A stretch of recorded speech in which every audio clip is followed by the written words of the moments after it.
There have been some great X-Men comic book storylines. There were some really good X-Men movies. And then there comes this mediocre X-Men movie-based comic issues that I'm going to talk about. So first of all, we're going to start the video with X-Men, the movie special, issue 1 by Marvel Comics. So it was related to the first X-Men movie.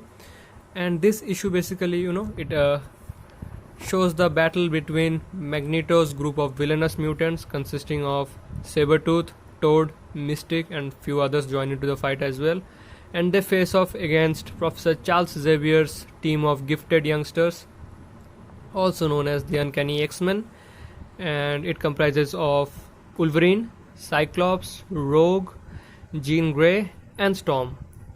So yeah, basically there is a feud between these two teams. They fight each other off.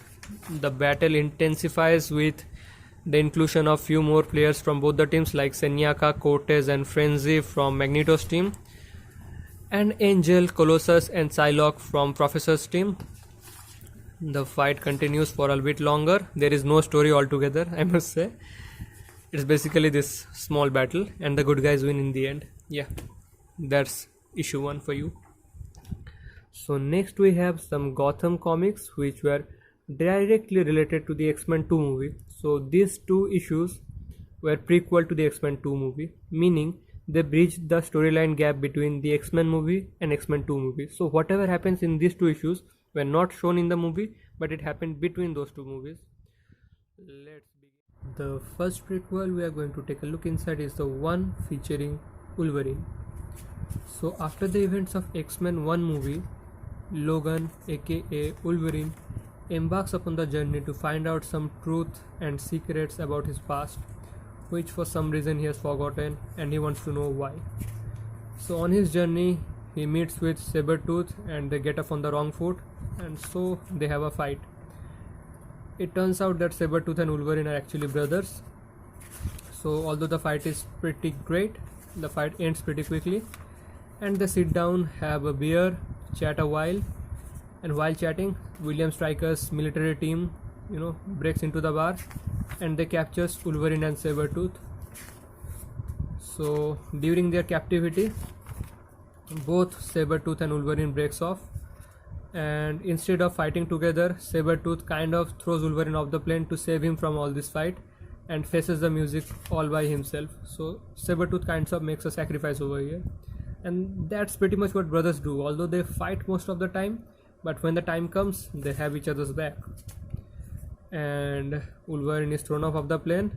He is all alone again and he continues his quest for truth, and whatever happens next is shown in X-Men 2 movie, as you can see here, to be continued in X-Men 2 the movie.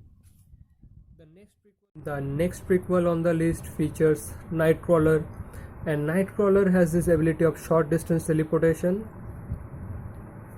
Although this god-loving creature is less human looking than most of the other members of the team, but his qualities are more human than most of us. You know what I mean? He is kind-hearted, he is truthful, trustworthy, and so bad things happen to good people, and that's what happens to him. And by the end of the issue we see that this god-loving true believer, this good fellow, turns into an evil murderer. He goes into a killing spree. He turns into a cold-blooded mercenary. So is it his own will or someone else is pulling his strings? Someone like William Stryker, who has been torturing him for quite some time and is now mind controlling him to do his bidding.